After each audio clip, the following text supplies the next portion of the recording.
Welcome to this panel session this afternoon. All disruptions are not equal. We have a terrific panel today to discuss disruption as a topic. Thank you for joining us. Well, you know, we thought that we were planning for a very different world, but here we are, a radically disrupted world, so many dimensions to it. We'll try and explore some of them this afternoon. And if I can welcome our guests, panel guests.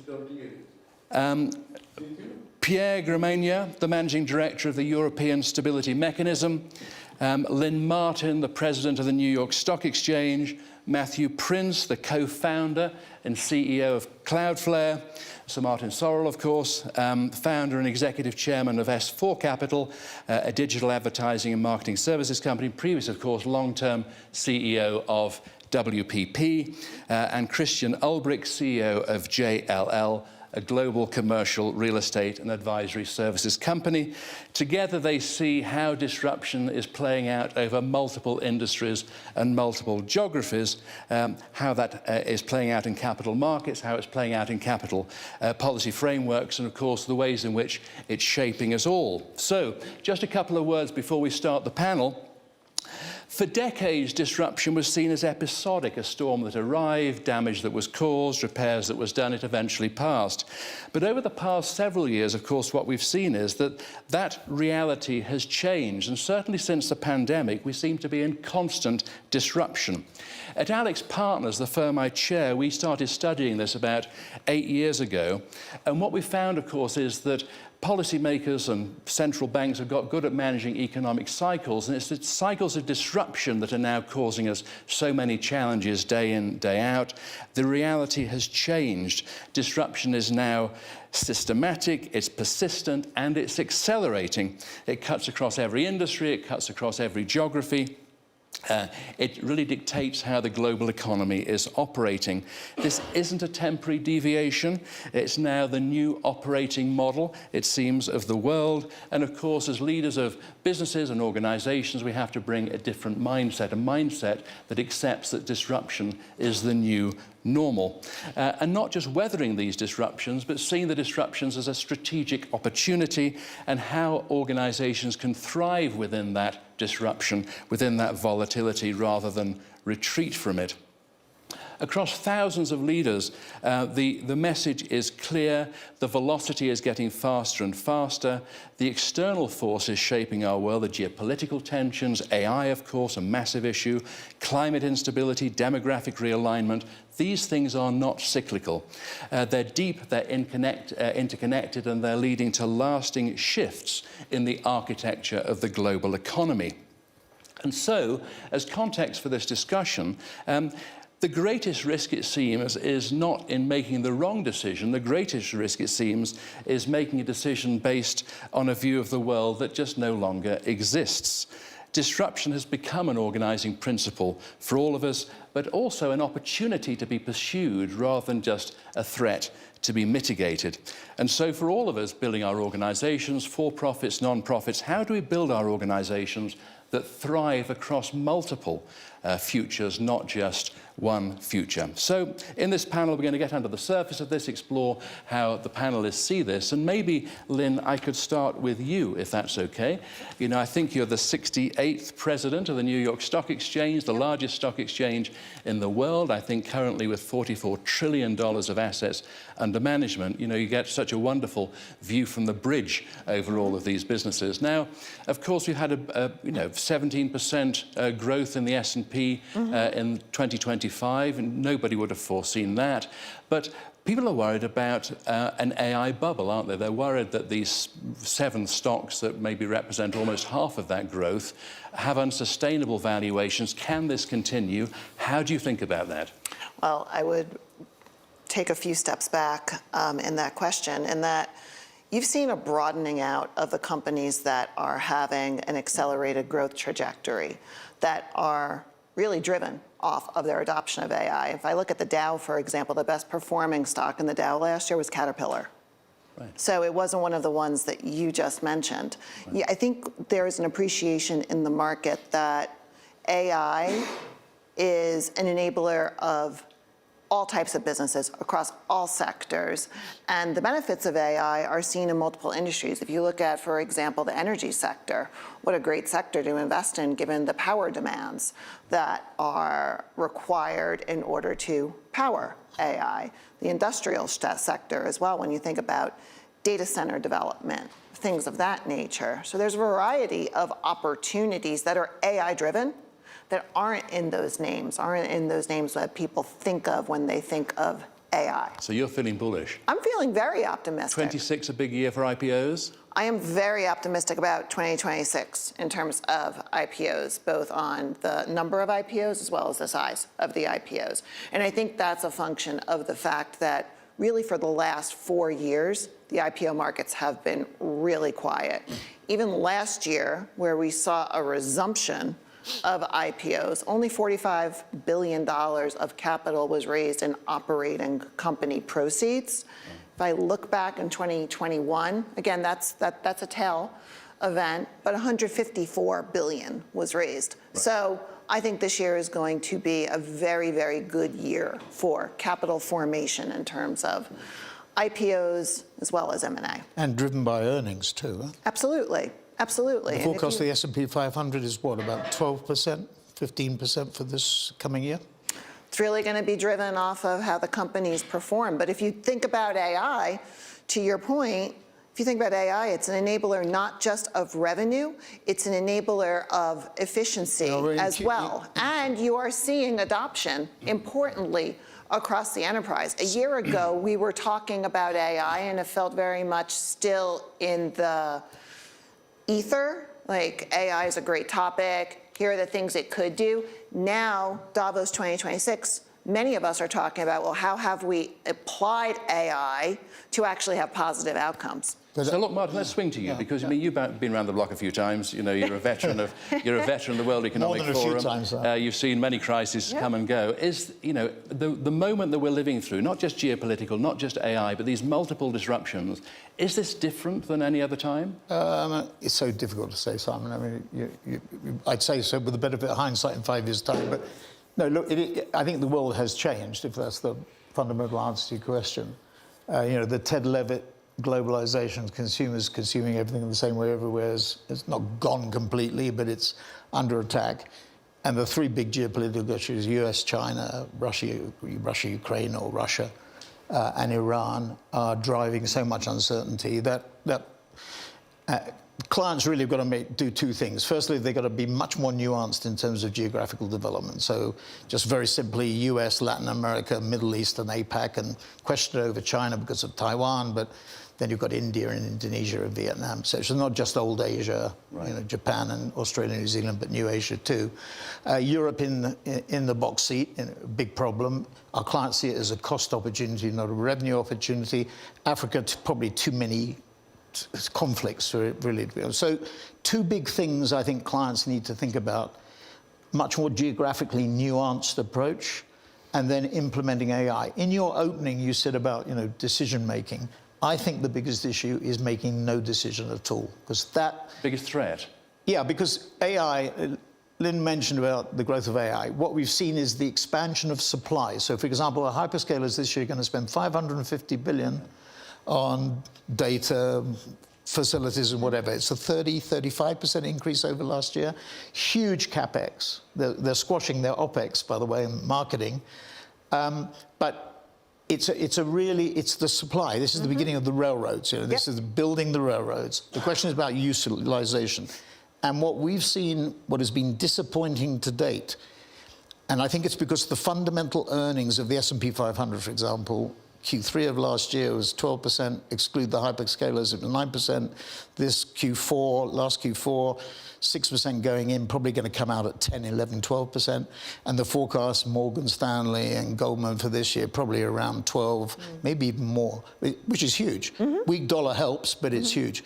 So underlying profitability is strong, and therefore the need to change, the disruption, and is lower. The two verticals that we've seen heavy disruption in an AI implementation are autos, because of Chinese EVs and AVs coming in. You know, they can produce an AV at $10,000 at BYD with God's Eye, or $25,000. Musk, who's on stage now, he can produce the cheapest, I think, is $35,000. So under attack, so that's one. And financial services is the other, where we see companies like Nubank, fintech platforms, undercutting the branch banks. So the net, I think we have to see a squeeze in the economy, and we're not going to get it this year, because the big, beautiful tax bill is going to spew out more consumer spending, and we'll have some big IPOs, like a SpaceX, coming down the pike. So I think this year will be a good year. But what happens after the midterms, if we get an economic squeeze, I think AI adoption will move to a much greater level.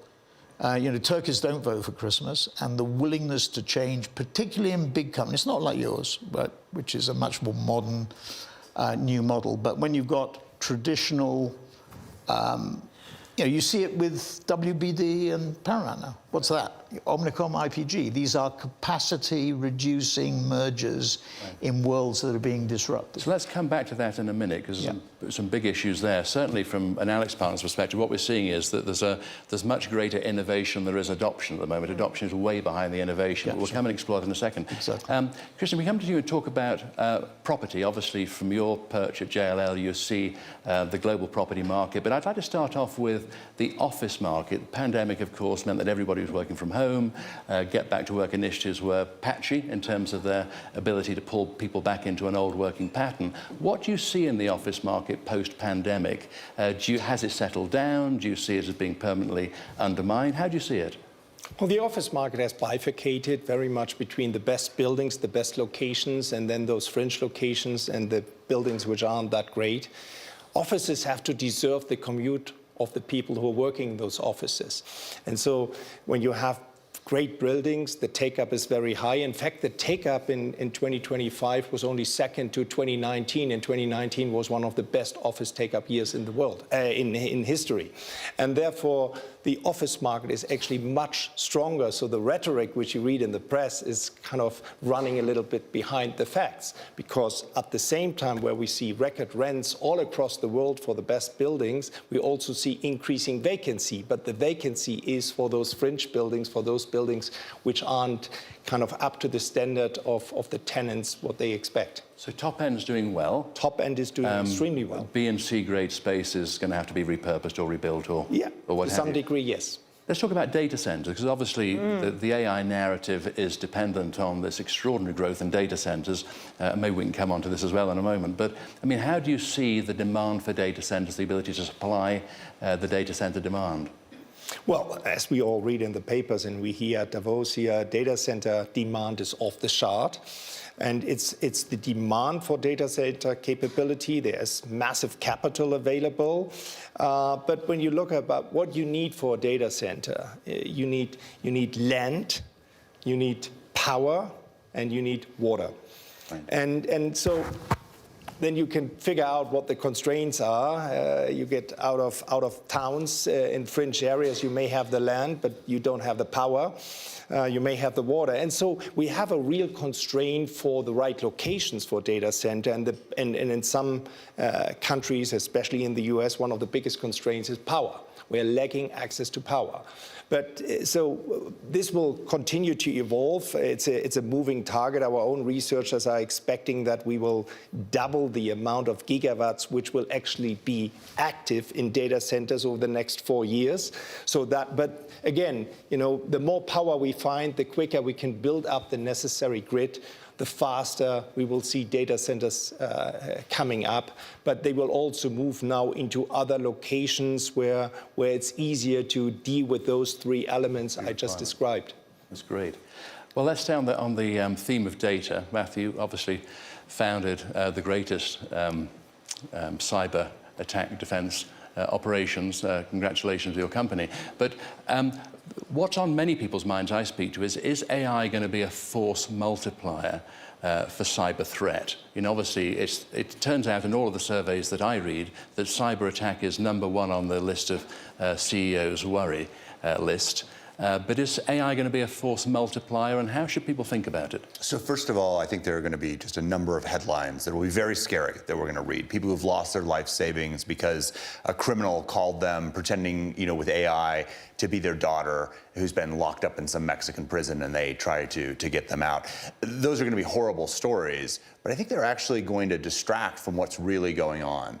The real force multiplier of AI is on the defense. So Cloudflare, at some level, has always been an AI company. We take an enormous amount of data. We see over 20% of the internet flowing through our pipes. We run that against machine learning models, and we've been able to predict where there are new threats. And so the same way that the world woke up 3 years ago now to ChatGPT and was like, whoa. At the same time, inside the walls of Cloudflare, that was when our own systems started to identify new cyber risks that no human had identified before. So I think actually across the board, we're going to get safer because of AI, but we're going to have some horrible headlines in the meantime.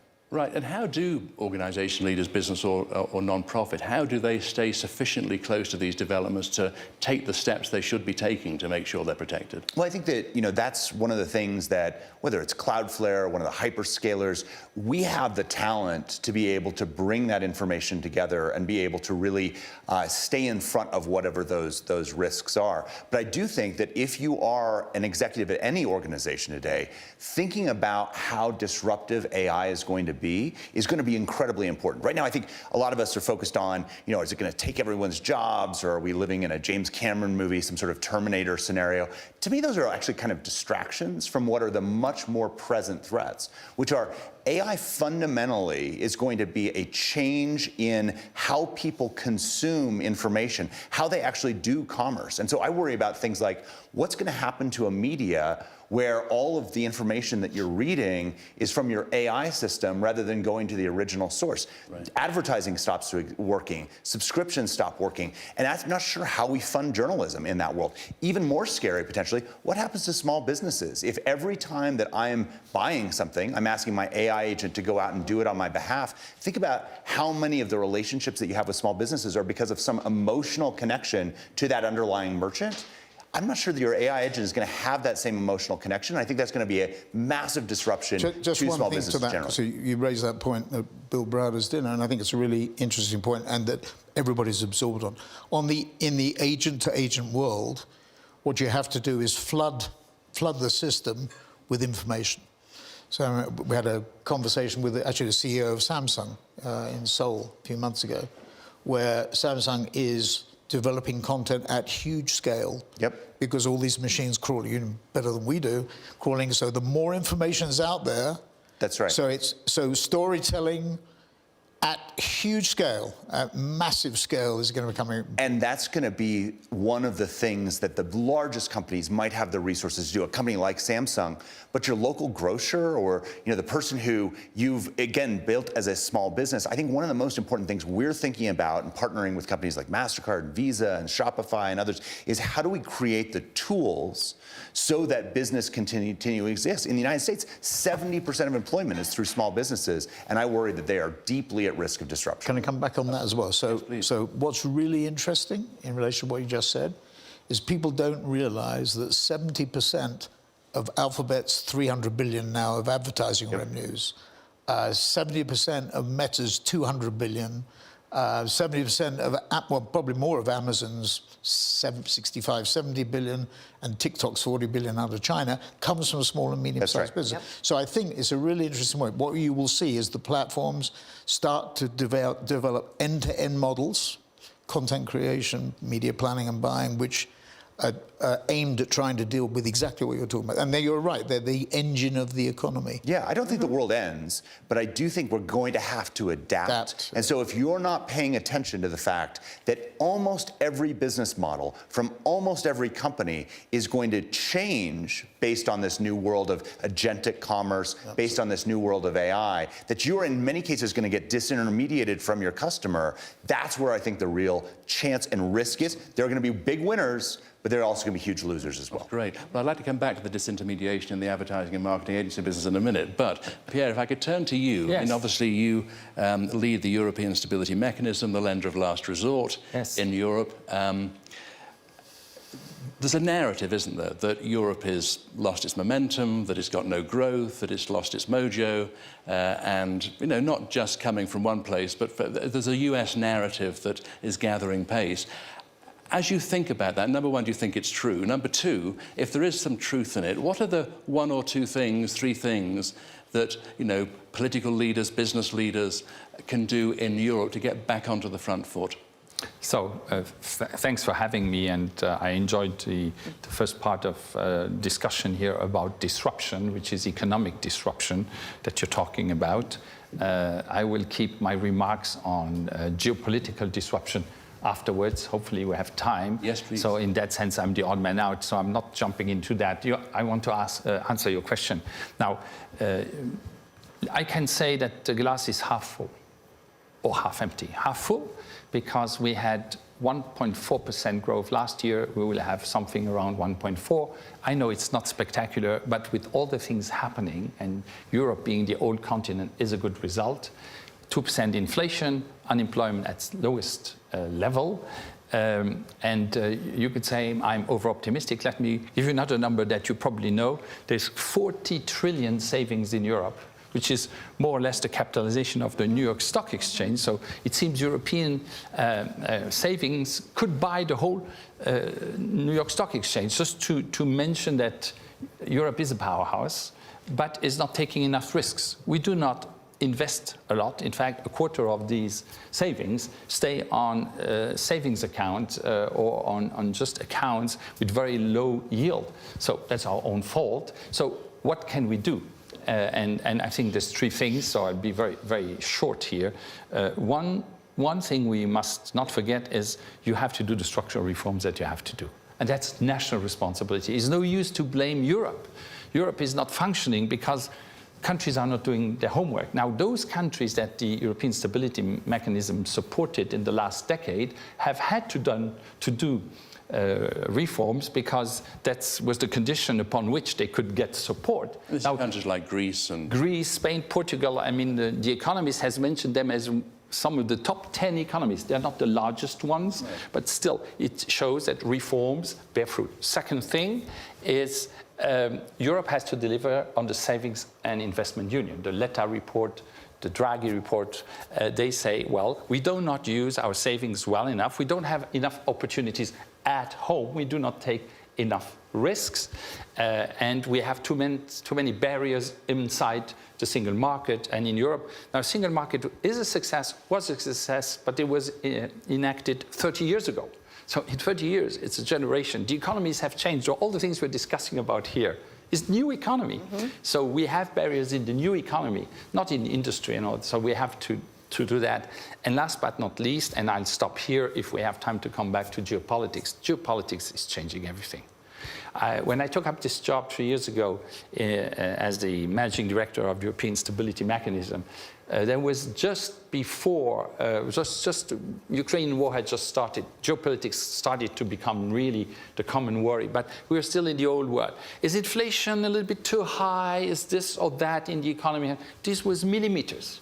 Happens something geopolitical, what we have witnessed the last 3 days, it changes the picture completely. Mm-hmm. Has an impact on stock exchange, on investment decisions. So I'll come back to it, but just to say that dealing with geopolitics is much more than just thinking about, and it's very important for the jobs you do and for your business line, but it can change it completely, because the markets to which you can sell your services are not there anymore eventually. So maybe in the next round, I think if colleagues around this panel would give an input to that, is that part of your worries?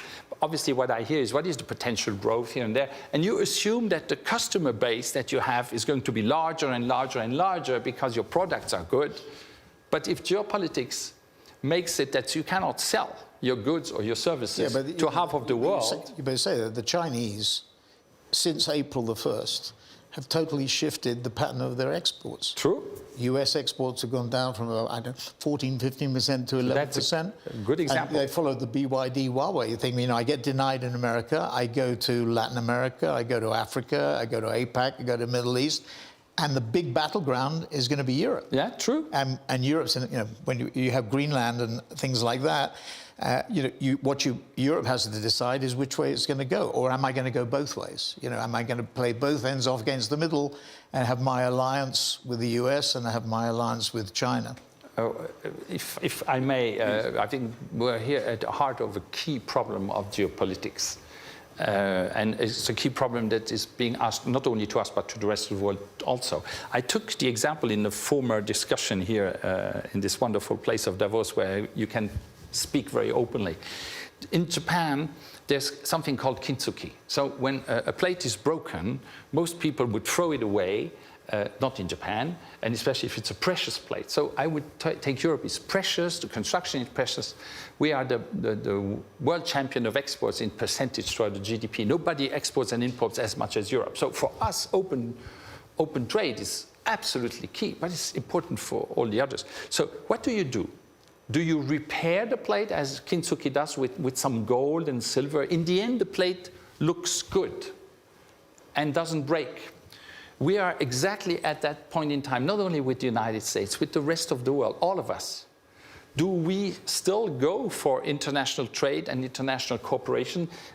Do we really care about that? Because this is markets, this is potential, this is also more peace around the world? Or we say, the model is broken, the Japanese plate is broken, we have to build alliances differently. You have seen a little bit of that in Europe, the agreement with Mercosur and other Canada, with Canada and so on. and China. So I think to build this into your strategies, and although the end result of this is not known, is key. I heard in another report, why don't you say, you Europeans, that now you build other relations and you give up on the United States? Well, because we have an 80-year-old cooperation and friendship and partnership with the United States, like my Japanese plate. Do you want to throw it away immediately?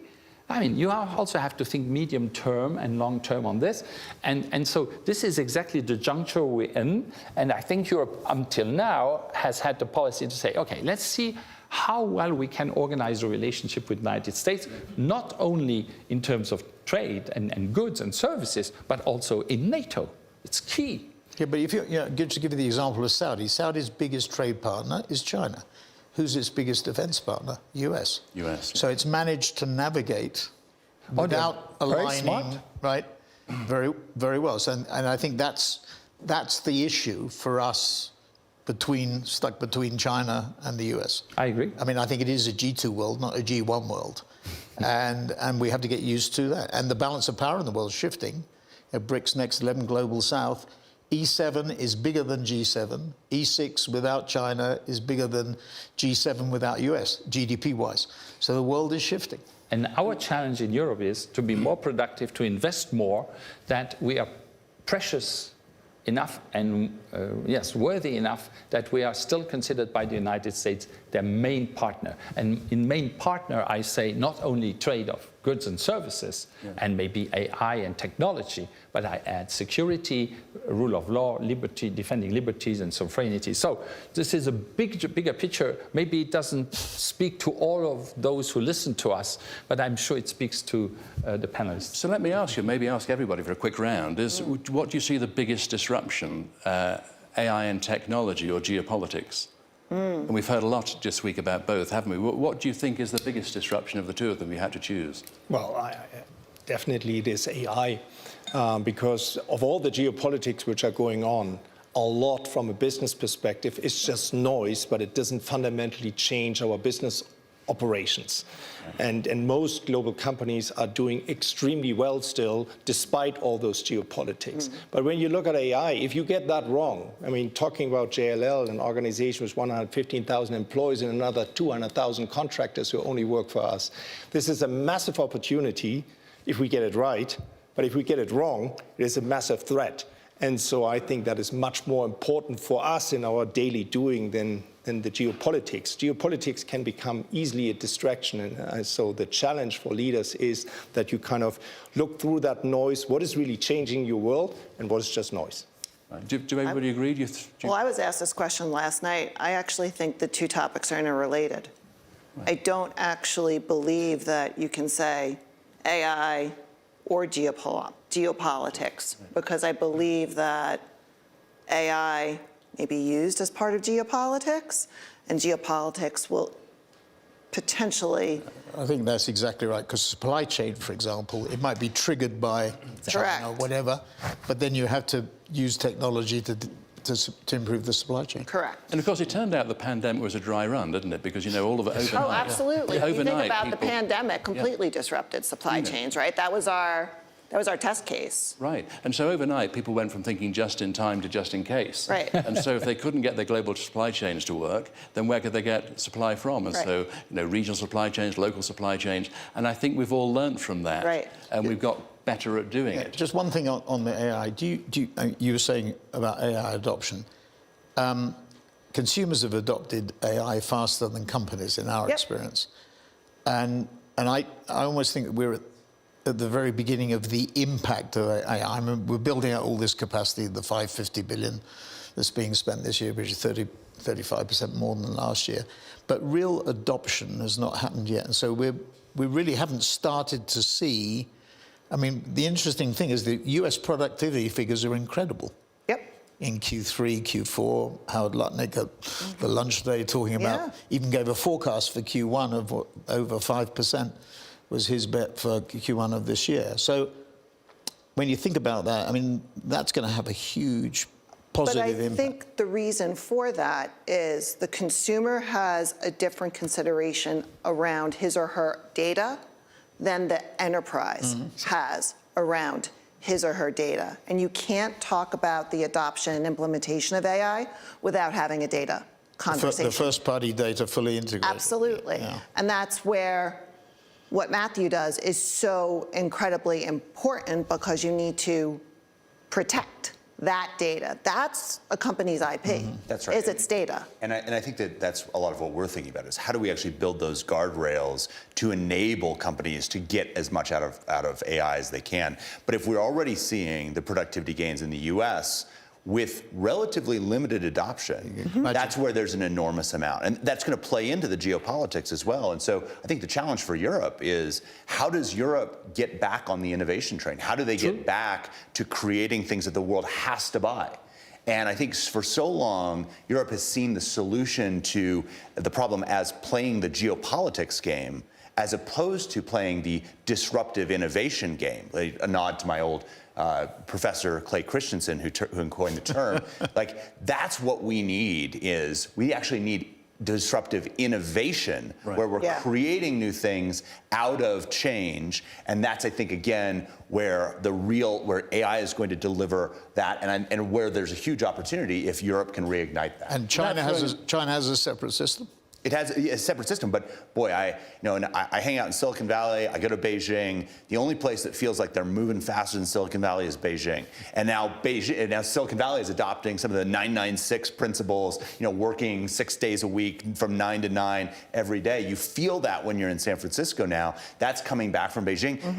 If the world wants to compete with these places, the world has to get on board and innovate. I pick up on innovation. You're 100% right, and I don't want to make the situation look nicer than it is, but we have a lot of disruptive technology coming from Europe, being invented in Europe. ASML, I mean, incredible. Yes, and then where does the scale up happen?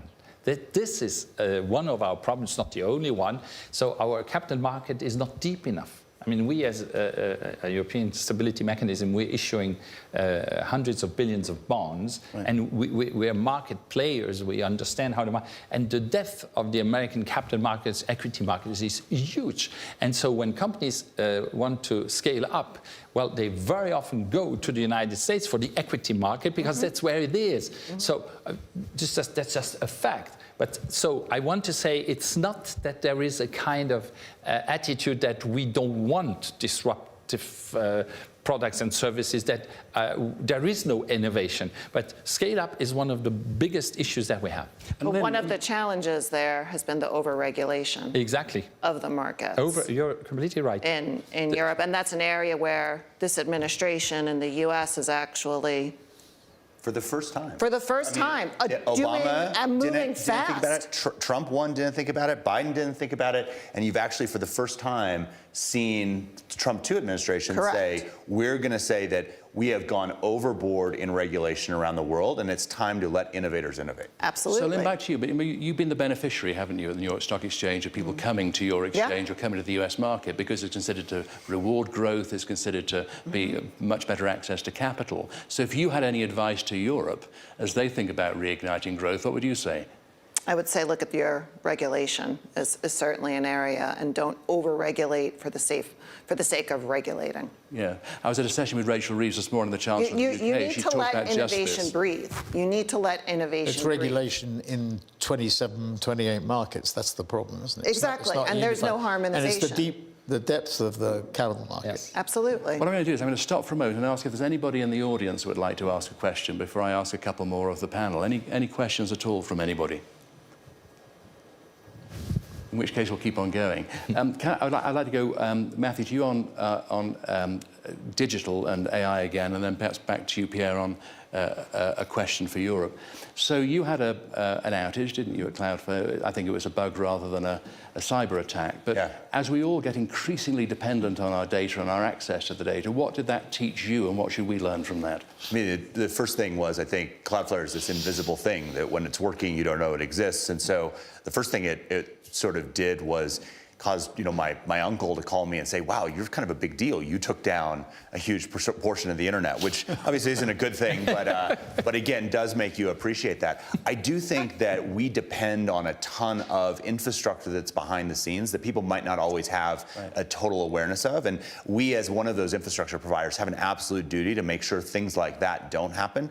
But that sort of technology, the sort of technology that Cloudflare provides, is needed in this world. We're seeing right now a botnet out of China, which is able to generate 30 terabits per second of traffic. That is huge amounts of traffic. We believe we, and maybe only Google, are the only networks that can stand up to this type of threat. And so if we're going to have threats that are that large, you're going to need some large players that are going to be able to deal with those threats. And that's exactly what we're building and scaling up to, and again, have an enormous obligation to make sure the internet functions as well as it does. That's great. Quick follow-on question. We haven't talked about quantum without throwing another spanner in the works. Is quantum going to make a difference to the security of the movement of data? Well, we, I think, have a unique view on quantum. So we partnered with Google in order to figure out and help NIST design the standards around quantum. And we have gone fully post-quantum cryptographic secure across every single one of our products. If you look at the traffic that's being exchanged to Cloudflare today, more than 50% of it is post-quantum resistant. So a lot of people who are saying this is going to be this impossible challenge, we can never do it. We did it with software. We did it in less than 6 months. We did it at an enormous scale. And over time, we think that that's the right way for people to be behaving in this way. It is a risk that the old cryptographic systems are going to be vulnerable to quantum computers, but it's also something that we know the solution for, and you can implement it in a way that's not impossible. Do you see regulate? We talk a lot about regulation, and certainly in our areas, we think the cat is out of the bag. The Oppenheimer moment is gone.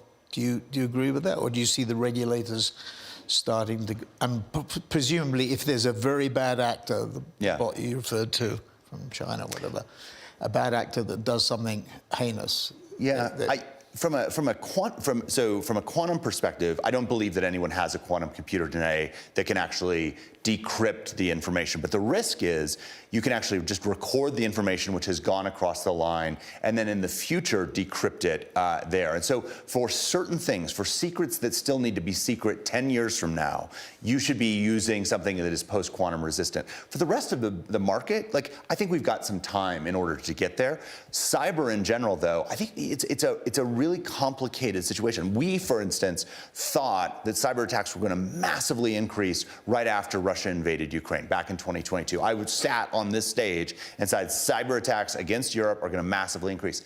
It didn't happen. And the question is why? The Russians had the ability to do it, but our theory is that once they did it, they knew that they themselves were vulnerable to attacks coming back at them. It's almost sort of a mutually assured destruction. And so it was interesting. What resulted in cyber attacks was actually the conflict in Gaza.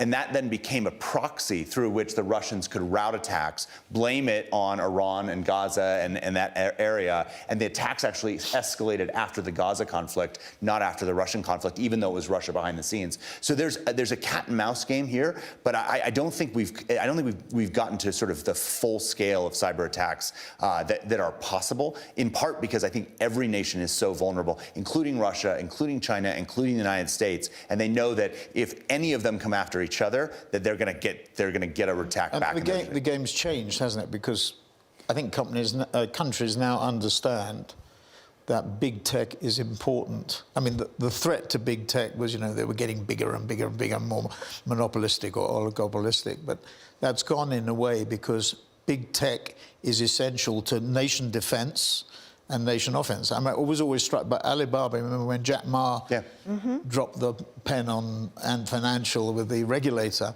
and was sort of shunned. I think the Politburo said we're going to cut it up into 8 bits, but it's still one company. Yeah. And I think they've realized that big tech, and we see it in Ukraine and we see it elsewhere. I think that's certainly true in the U.S. With the second Trump administration, and I think that's true in China, where you're seeing more support of this. But I think at the same time, we should recognize that big tech has never been more vulnerable than they are today. I mean, Google's business model is very much under threat from the AI companies, and you've got what is effectively a startup that has come up and disrupted in an enormous amount with a company like OpenAI, Anthropic, and others. Do you want to give an opinion on OpenAI and funding and ability? No. Isn't it code red there at the minute? So this is the point about balance sheets, isn't it? I mean, the borrowing that is being taken on now, the debt that's being taken on in this arms race to capability. I mean, you may have a point of view on this from a market standpoint, but just the debt that is being taken on to make sure that you are the winner. Oracle. It's enormous. Is it debt or is it an investment?